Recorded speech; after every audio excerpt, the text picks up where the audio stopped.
మనమందరం కూడా దేవుని సన్నిధిలో క్రమంగా లైన్గా క్రమశిక్షణ కలిగి ప్రవర్తిద్దాం. దేవునికి మహిమ కలుగును గాక. అందరూ చెప్దామా? దేవునికి మహిమ కలుగును గాక. చాలా మంచిది, చాలా సంతోషం ప్రియరా.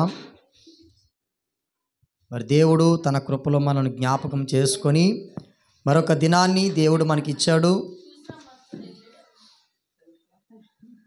నిన్నటి దినాన్న స్త్రీ పాత్ర ఎంత విలువైన పాత్ర, కుటుంబంలో, సమాజంలో, సంఘంలో స్త్రీ పాత్ర ఎంత విలువైనది అని కొన్ని లేఖన భాగములను మనము పరిశీలన చేసాం. ప్రియరా, మరి మన సంఘంలో మరి ఎంతమంది విన్నారు, ఎంతమంది ఆ వాక్యంలో బలపడ్డారో నాకు తెలియదు. కానీ మన యూట్యూబ్ ఛానల్లో ఆ యొక్క మెసేజ్ని అప్లోడ్ చేసిన తర్వాత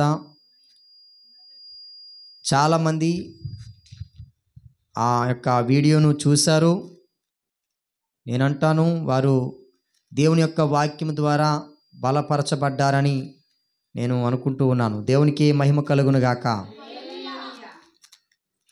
ఈ యొక్క సిద్ధపాటు కూడికలో, ఈ యొక్క సంధ్యవేళ సమయంలో మరికొన్ని ఆత్మీయ సందేశాలను మనము ధ్యానం చేసుకుందాం. ప్రియులరా, ఈ యొక్క సాయంకాల సమయంలో మరికొన్ని మాటలు మనము ధ్యానం చేసుకుందాం.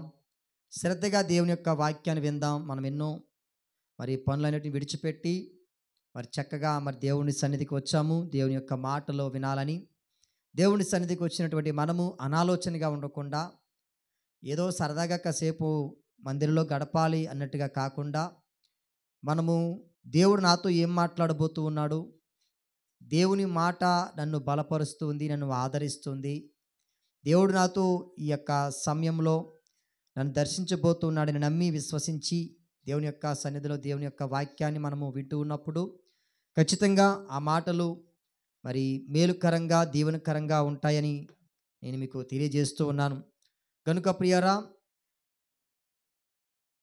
మన యొక్క క్రైస్తవ యొక్క జీవితంలో ప్రాముఖ్యమైనటువంటి విషయాలను మనము ధ్యానం చేయాలి, వాటిని జ్ఞాపకం చేసుకోవాలి. క్రైస్తవ జీవితం అంటేనే దేవుని స్తుతించుట. ఈ యొక్క దేవుని స్తుతించుట అన్న విషయాన్ని మనం మరిచిపోయి మనము భక్తిపరులుగా జీవిస్తున్నాము అని అనుకుంటే మన భక్తి అంతా వ్యర్థమే. నేను దేవుని కలిగి ఉన్నాను, నేను నిజ దేవుని తెలుసుకుని ఉన్నాను అని చెప్పుకుంటూ క్రైస్తవులుగా మనము కొనసాగుతూ ఆ దేవాదేవుని మనము స్తుతించకుండా, ఆ దేవాదేవుని మనము కీర్తించకుండా, ఆ దేవాదేవుని మనము కొనియాడకుండా మనము మన జీవితాలు లేదా మన జీవిత ప్రయాణము ముందుకు కొనసాగుతూ ఉంటే మనము భక్తిపరులం కాదు. భక్తి అనేటువంటి ముసుగు వేసుకొని, భక్తి అయినటువంటి వేషము ధరించుకొని మనము ముందుకు కొనసాగుతున్నామని అర్థం. అందరికీ నా మాటలు అర్థమవుతున్నాయా? దేవునికి మహిమ కలుగును గాక. ప్రియులరా, క్రైస్తవుని జీవితంలో మనము గుర్తించవలసినటువంటి ప్రాముఖ్యమైన విషయాన్ని మనము గుర్తించాలి. బైబిల్ గ్రంథంలో భక్తుడైనటువంటి దావీదు గారు దేవునిని ఎలా కీర్తించాలి, దేవునిని ఎలా కొనియాడాలి, ప్రభుని ఎలా స్తుతించాలి, ప్రభుని ఎలా ఆరాధించాలి అని తన నోటి మాటలతో మాత్రమే కాకుండా తన జీవితంతో ప్రభుని స్తుతించాడు. తన నోటి మాటలతోనే కాకుండా తన జీవితంతో ప్రభుని ఆరాధించాడు. తన బ్రతుకుతో తన జీవిత కాలమంతయు కూడా ప్రభువుకి కీర్తనకారుడిగా మారిపోయాడు. అందుకే మనము కీర్తన గ్రంథము చదువుతున్నటువంటి ప్రతి భాగము కూడా దావీదు రచించిన కీర్తన అని మనము చదువుతూ ఉంటాం. అవన్నీ కూడా మనము వచనాలుగా మనము భావిస్తూ ఉన్నాము, కానీ వచనాలుగా వాటిని మనము ధ్యానం చేస్తున్నాము, కానీ వచనాలుగా వాటిని మనం చదువుతూ ఉన్నాము, కానీ నిజానికి అవి వచనాలు కాదు, అవి కీర్తనలు అనగా పాటలు. అంటే భక్తుడైనటువంటి దావీదు ప్రభుని కీర్తించేవాడు, ప్రభుని ఆరాధించేవాడు, ప్రభుని స్తుతించేవాడు. అందుకే మనకు పాత నిబంధన గ్రంథంలో ఎన్ని కీర్తనలు కనబడతాయి? ఎన్ని కీర్తనలు? 150 కీర్తనలు మనకు కనబడుతూ ఉంటాయి. అన్ని దావీదు గారు రాశారా అంటే అన్ని దావీదు గారు రాయలేదు, కానీ చాలామంది భక్తులు రాశారు. దావీదు గారు రచించిన కీర్తనలు ఉన్నాయి, సొలొమోను గారు రచించిన కీర్తనలు ఉన్నాయి, కోరాహు కుమారులు రచించినటువంటి కీర్తనలు ఉన్నాయి, ఆసాపు రాసినటువంటి కీర్తనలు ఉన్నాయి. అండ్ ఇంకా కొంతమంది భక్తులు కూడా ఉన్నారు. ఇలా ఎంతోమంది ఆ కీర్తనలు రాశారు. ఎందుకో తెలుసా? రానున్నటువంటి తరము వారు ప్రభువుని కీర్తించాలి, ప్రభువుని స్తుతించాలి. అందుకే బైబిల్ గ్రంథంలో పొందుపరిచారు. మనము ఆ భాగాలు చదువుతాం కానీ ప్రభువుని స్తుతించడానికి, ప్రభువుని కీర్తించడానికి మనం ఇష్టపడము. మనము దేవుని యొక్క వాక్యాన్ని చదువుతాము కానీ మనము ప్రభుని స్తుతించాలన్నా, ప్రభుని ఆరాధించాలన్నా, ప్రభుని కీర్తించాలన్నా కొంతమందికి మనసు రాదు. అందుకే కొంతమంది ఎలా ఉంటారో తెలుసా? చలనం లేనటువంటి దేహాలు. చలనం ఉండదు. కొంతమంది పాటలు పాడుతూ ఉన్నప్పుడు, ఆరాధన చేస్తూ ఉన్నప్పుడు చక్కగా అలా అనుకుంటూ ఉంటారు. ప్రియులారా, మంచం మీద కాళ్ళు చేతులు పని చేయలేని వారు ఎలాగైతే వారు బాడీ మూమెంట్ ద్వారా, బాడీ లాంగ్వేజ్ ద్వారా వారు అన్నీ చెప్తూ ఉంటారో, ఈరోజు అన్నీ సక్రమంగా పనిచేస్తున్న వారు కాళ్ళు చేతులు చక్కగా పనిచేస్తున్నటువంటి వారు ప్రభువుని స్తుతించడానికి, ప్రభువుని కీర్తించడానికి మనసు పెట్టలేకపోతున్నారండి. కానీ బైబిల్ గ్రంథంలో నువ్వు భక్తిపరుడుగా, నువ్వు క్రైస్తవుడుగా, నువ్వు భక్తిపరురాలుగా నువ్వు ఉన్నావు అంటే కారణం మూలం నువ్వు ప్రభువుని కీర్తించటమే. నేను ప్రభువుని కీర్తనించనండి, నేను చాలా భక్తిపరునండి అంటే, నేను ప్రభువుని స్తుతించనండి, నేను చాలా భక్తిపరురాలండి అంటే, ఒక అబద్ధికుడిగా, ఒక అబద్ధికురాలుగా మనము ఉండిపోతామండి. ప్రియరా, కీర్తన గ్రంథంలో 145వ అధ్యాయంలో కొన్ని మాటలు మనము ధ్యానం చేద్దాం. కీర్తనల గ్రంథము 145వ అధ్యాయము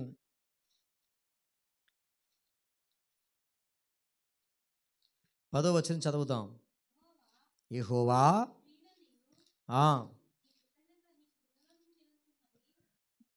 యెహోవా నీ క్రియలన్నీయు నీకు కృతజ్ఞతాస్తుతులు చెల్లించుచున్నవి, నీ భక్తులు నిన్ను సన్నుతించుదురు. దేవునికి మహిమ కలుగును గాక. ప్రియులారా, ఇక్కడ అంటాడు నీ క్రియలు నీకు కృతజ్ఞతాస్తుతులు చెల్లించుచున్నవి. క్రియలు ఏం చేస్తున్నాయట?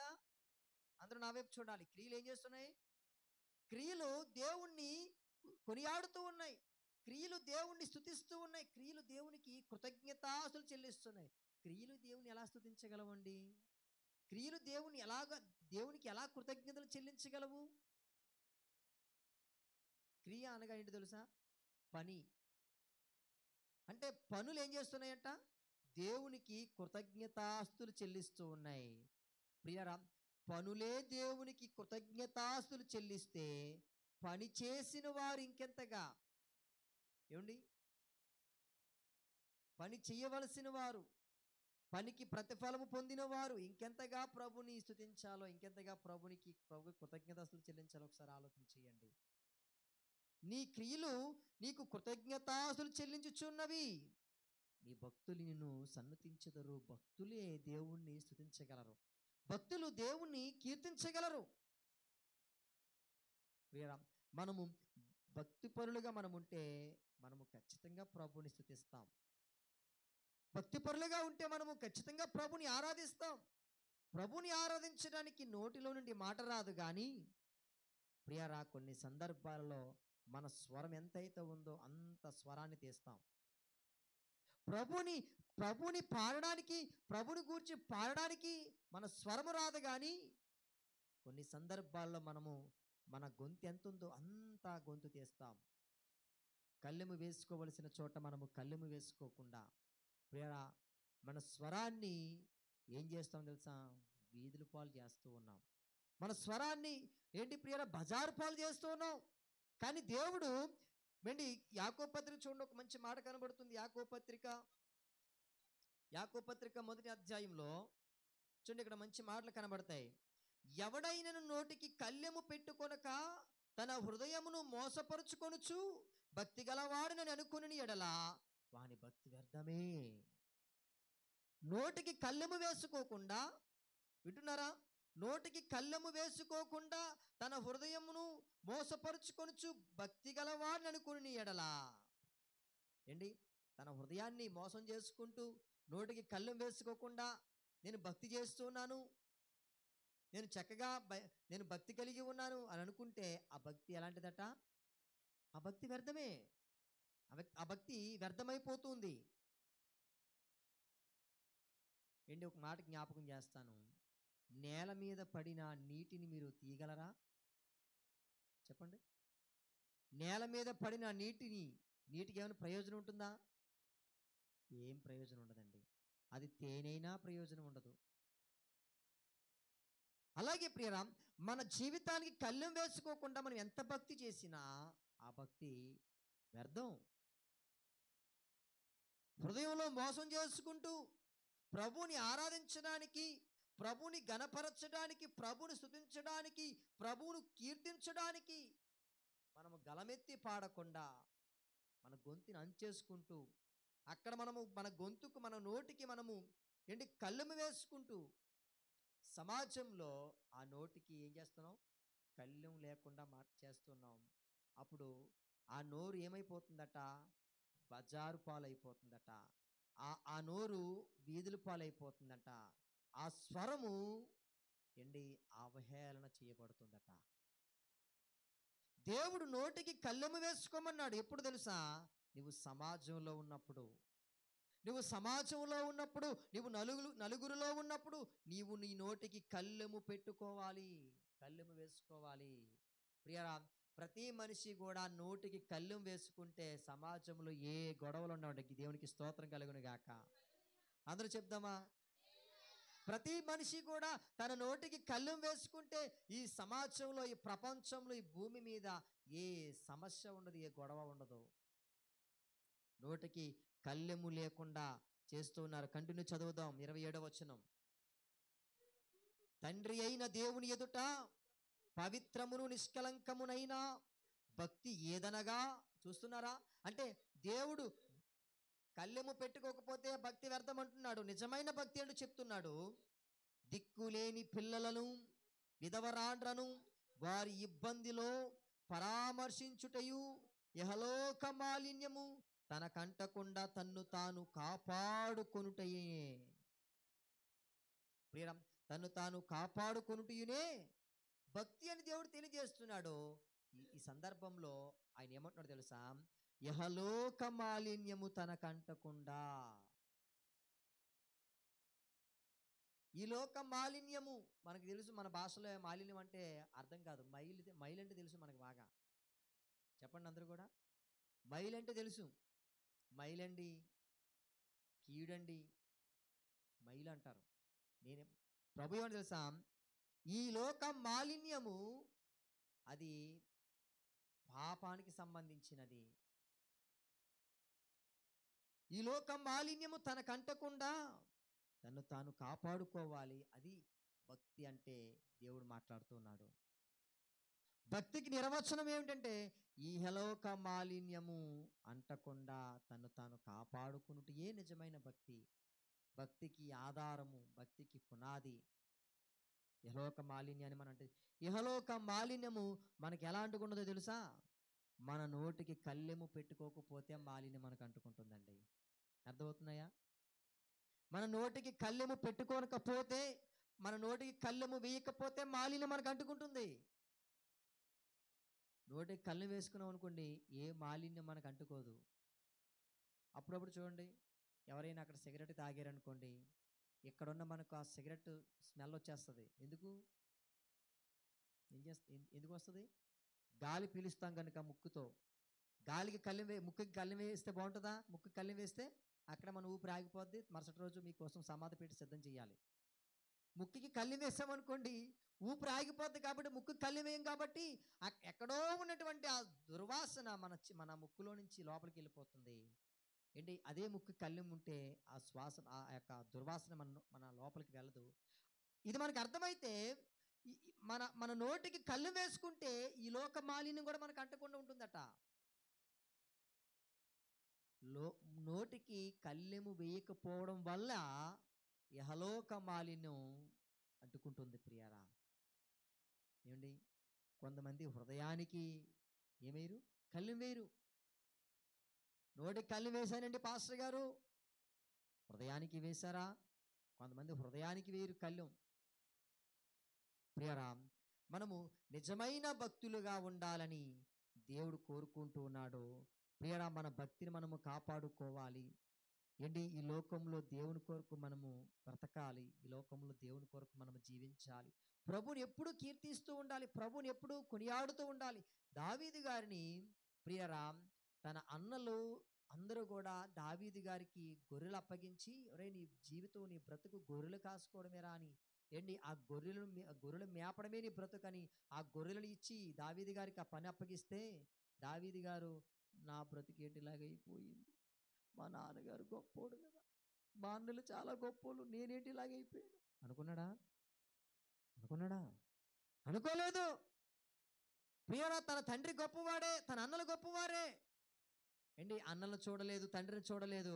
ప్రభా, నిన్ను స్తుతించడానికి, నిన్ను ఆరాధించడానికి, నిన్ను కీర్తించడానికి ఎంత గొప్ప సమయాన్ని నాకు ఇచ్చావని ఆ కొండల్లో వాగుల్లో ప్రియరా గొర్రెలు కాచుకుంటూ చక్కగా ప్రభుని కీర్తిస్తూ ఉన్నాడు, ప్రభుని కొనియాడుతున్నాడు. కొడదాం గట్టిగా చప్పట్లో. ఏంటి, దావీదు గారు ఆ గొర్రెలు కాచుకుంటూ ప్రభుని కీర్తిస్తూ ఉన్నాడు, ప్రభుని ఆరాధిస్తూ ఉన్నాడు. అందుకే భక్తుడు ఒక పాట రాశాడు కదా, కొండ కోన లోయ లోతుల్లో వినబడుతోంది నా యేసుని స్వరము, తెలుసుకునేస్తమా. ప్రియరా, కొండ కోనల్లో, లోయల్లో, అడవుల్లో, పొట్టల్లో, వాగుల్లో దేవుని స్వరము, కీర్తనలు. దావీదు గారు ఎవరండి కీర్తిస్తున్నారు ఈ కొండల్లో, ఎవరండి కీర్తిస్తున్నారు ఈ వాగుల్లో, ఎవరండి అడవుల్లో ప్రభుని కీర్తిస్తున్నారంటే ఆ పొట్టివాడు, చివటివాడు, కడమడక ఏంటి ఆఖరి వాడైనటువంటి దావీదు గారు.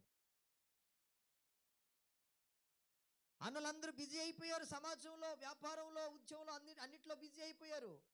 దావీదు గారు మాత్రం ప్రభుని స్తుతించడంలో బిజీ అయిపోయాడు. దేవునికి మహిమ కలుగును గాక.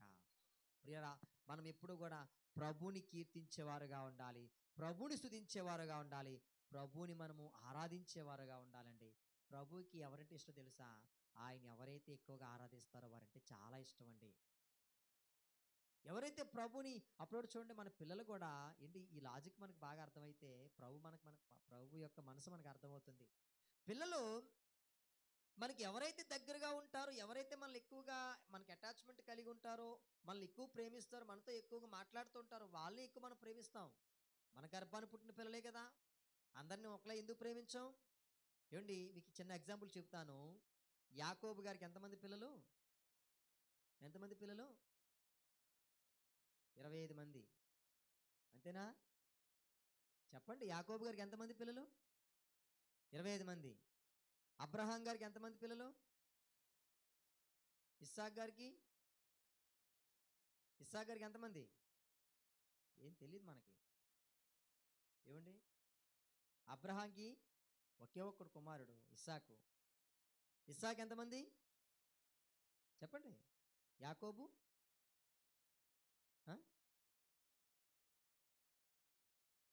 ఏంటి అసలు, ఎంత చిన్న లాజిక్లు కూడా మీరు మర్చిపోతే ఎలాగా? ఇస్సాక్కి 2 కుమారులు, అందులో మనం యాకోబు గురించి మాట్లాడుతున్నాం. యాకోబు గురించి మాట్లాడుతున్నాం. యాకోబుకి ఎంతమంది పిల్లలు? 12 మంది అండి. ఇజ్రాయేలు గోత్రికులు 12 గోత్రాల పిల్లలు 12 మంది. చిన్న విషయాలు మనం మర్చిపోకూడదు. యాకోబు గారికి 12 మంది. యాకోబు గారి దగ్గర ఎక్కువ ఎవరు ఉండేవారు? యోసేపు గారు ఉండేవాడు. యోసేపు, మనం ఆ యొక్క ఆదికాండం 39వ అధ్యాయం చదివితే యోసేపును ఎక్కువగా యాకోబు ప్రేమిస్తున్నాడన్న మాట మనకు కనబడుతుంది. ఎక్కువగా ఎందుకు యాకోబు యోసేపును ప్రేమిస్తున్నాడంటే, యోసేపు ఎక్కువగా తండ్రి చాటునే ఉండేవాడట, తండ్రి దగ్గరే ఉండేవాడట. ఈ మిగిలిన అన్నలందరూ కూడా వారి యొక్క పనుట్లో బిజీ అయిపోయేవారట. యోసేపు ఒక్కడే తండ్రి దగ్గర ఉండేవాడట, తండ్రి దగ్గర. అందుకే యోసేపుకి యాకోబు ఏం చేశాడు? నిలువుటంగి కుట్టించి ఇచ్చాడు. ఎందుకంటే అమితంగా ప్రేమిస్తున్నాడు యోసేపుని. యోసేపుని ఎందుకు ప్రేమిస్తున్నాడంటే 2 కారణాలు. ఒకటి, ఆఖరివాడు అని యోసేపు మీద కొంచెం ప్రేమ ఉంది. రెండవదిగా యోసేపు ఎక్కువగా తండ్రితో ఉండేవాడట. అందుకే యాకోబు యోసేపుని ఎక్కువగా ప్రేమిస్తూ ఉన్నాడు. మనం కూడా చూడండి, మన పిల్లలు ఎక్కువగా ఎవరైతే దగ్గరగా ఉంటారో వాళ్ళనే ప్రేమిస్తూ ఉంటారు. వాళ్ళని ఎక్కువ ప్రేమిస్తూ ఉంటారు. దేవుడు కూడా ఎవరైతే దేవుని ఎక్కువగా కీర్తిస్తారో, ఎక్కువగా స్తుతిస్తారో, ఎక్కువగా కొనియాడతారో వారిని బట్టి దేవుడు సంతోషిస్తాడట. వారిని బట్టి దేవుడు ఆనందిస్తాడట. వారిని కావాలని కోరుకున్నాడట. ఆయన ఆరాధనకు ప్రియుడండి. దేవునికి మహిమ కలుగును గాక. ఆయన ఆరాధనకు ప్రియుడు. ఒక సందర్భంలో ఒక గుడ్డివాడు యేసయ్య దగ్గరికి వచ్చినప్పుడు నన్ను స్వస్థపరచు అని అడిగినప్పుడు ఆ గుడ్డివానికి దేవుడు యేసుక్రీస్తు వారు చూపునిచ్చినప్పుడు యేసుక్రీస్తు వారి దగ్గరికి వచ్చి ఏం చేస్తాడు? ఆయనకు మొక్కి ఏం చేస్తాడు? ఆయనకు మొక్కుతాడు. మొక్కడం అంటే ఏంటి? ఆయనను ఆరాధిస్తున్నాడని, ఆయనను కీర్తిస్తూ ఉన్నాడని. ఎందుకంటే యేసుక్రీస్తు వారు ఆరాధనకు అర్హుడు. ఆయన స్తోత్రార్హుడు. ఆయన పూజనీయుడైన ప్రియరా అనేక కోటాను కోట్ల దేవదూతలే ప్రభువుని స్తుతిస్తూ ఉన్నాయి. ఈ సర్వ సృష్టి ప్రభువును స్తుతిస్తూ ఉంది. కెరూపులతో సెరూపులతో ఆయన కొనియాడబడుతూ ఉన్నాడు. ఆయన ప్రియరా యేసుక్రీస్తు వారు ఆరాధనకు ప్రియుడు. మనము యేసుని ఆరాధిస్తున్నామా? యేసుని కీర్తిస్తూ ఉన్నామా? యేసుని కొనియాడుతూ ఉన్నామా? మనము ఆయనను కీర్తించే బిడ్డలుగా ఉండాలి. ఆయనను ఆరాధించే బిడ్డలుగా ఉండాలి. మీకా గ్రంథం 2వ అధ్యాయము 18వ వచనం చదువుదాం, ముగించేస్తాను. మీకా గ్రంథము 2వ అధ్యాయము 18వ వచనం.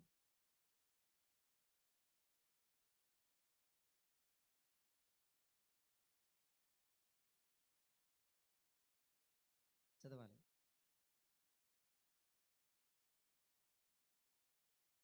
2వ అధ్యాయం 18వ వచనం.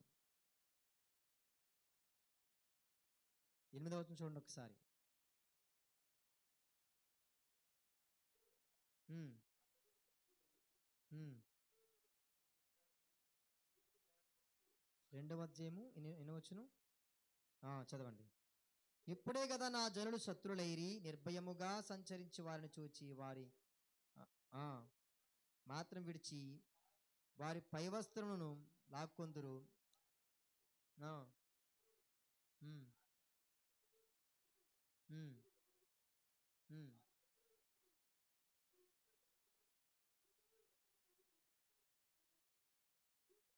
తీతు పత్రిక 3వ అధ్యాయం 5వ వచనం చూడండి ఒకసారి. తీతు పత్రిక 3వ అధ్యాయం 5వ వచనం. తీతు పత్రిక 3వ అధ్యాయం 5వ వచనము. మనము నీతిని అనుసరించి చేసిన క్రియల మూలముగా కాక తన కనికరము చొప్పునే పునర్జన్మ సంబంధమైన స్నానము ద్వారాను పరిశుద్ధాత్మ మనకు నూతన స్వభావము కలుగు చేయట ద్వారాను మనలను రక్షించెను. మనం ఆయన కృప వలన నీతిమంతులమని తీర్చబడి నిత్య జీవము గూర్చి నిరీక్షణను బట్టి దానికి వారసులమగుటకై ఆ పరిశుద్ధాత్మను మన రక్షకుడైన యేసుక్రీస్తు ద్వారా ఆయన మన మీద సమృద్ధిగా కుమ్మరించెను. ఈ మాట నమ్మదగినది గనుక దేవుని యందు విశ్వాసముంచు వారును సత్క్రియలను శ్రద్ధగా చేటు యందు మనస్సుంచినట్లు నీవి సంగతులను గూర్చి దృఢముగా చెప్పుచుండవలనని కోరుచూ ఉన్నాను. దేవునికి మహిమ కలుగును గాక. మనము ప్రభుని ఎందుకు కీర్తించాలి, ఎందుకు స్తుతించాలి అంటే మనలను రక్షించినందుకు నిత్య జీవమును గూర్చి నిత్య జీవమును మనకు అనుగ్రహించబోతున్నందుకు, మనను పాపములో నుండి రక్షించినందుకు మనం ఏం చేయాలంట? ప్రభువుని కీర్తించాలట.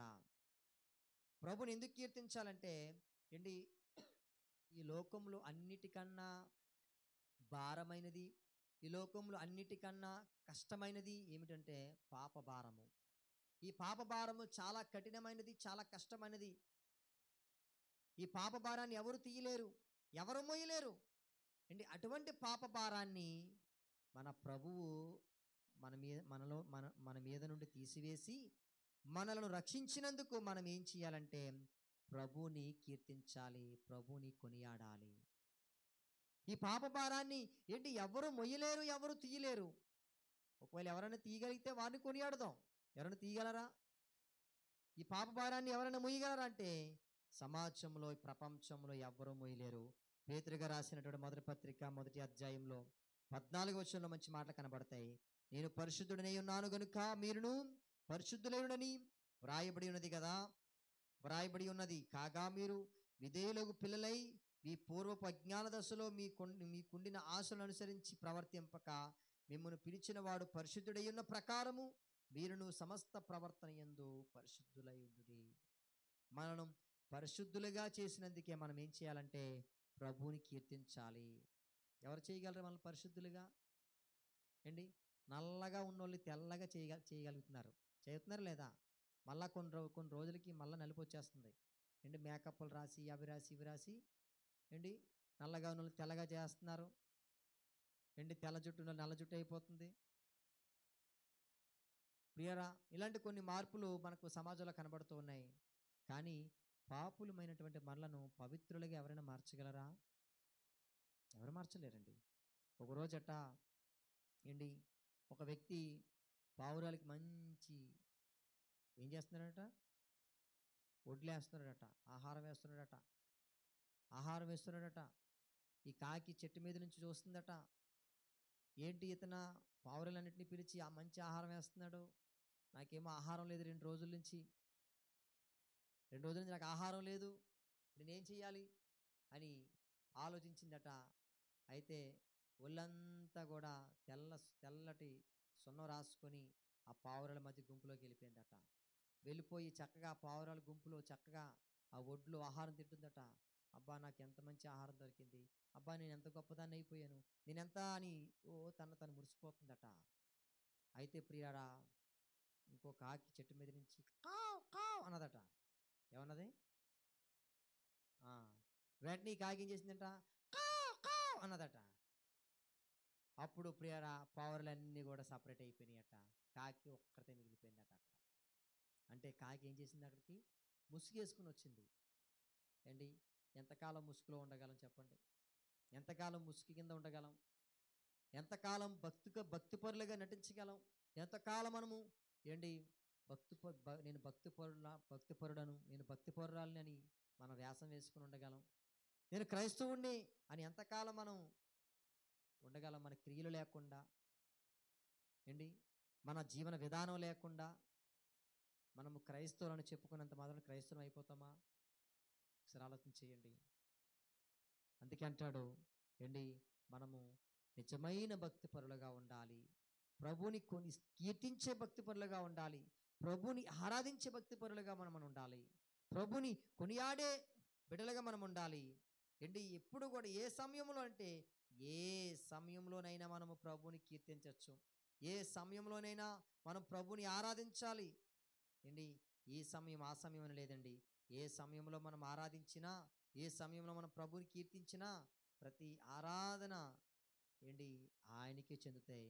మీరు చదవండి కీర్తన గ్రంథము 148వ వచనంలో, యెహోవాను స్తుతించుడి, ఆకాశవాసులారా యెహోవాను స్తుతించుడి, ఉన్నత స్థలము నివాసులారా ఆయనను స్తుతించుడి, ఆయన దూతలారా మీరందరూ ఆయనను స్తుతించుడి, సైన్యములారా మీరందరూ ఆయనను స్తుతించుడి, సూర్య చంద్రులారా మీరు ఆయనను స్తుతించుడి, కాంతి నక్షత్రములారా మీరందరూ ఆయనను స్తుతించుడి, పరమాకాశములారా ఆకాశము పైన జలములారా ఆయనను స్తుతించుడి, యెహోవా ఆజ్ఞీయగా ఇవి పుట్టెను. ఏంటి, ఇవన్నీ స్తుతించమని చెప్తూ ఉన్నాడు.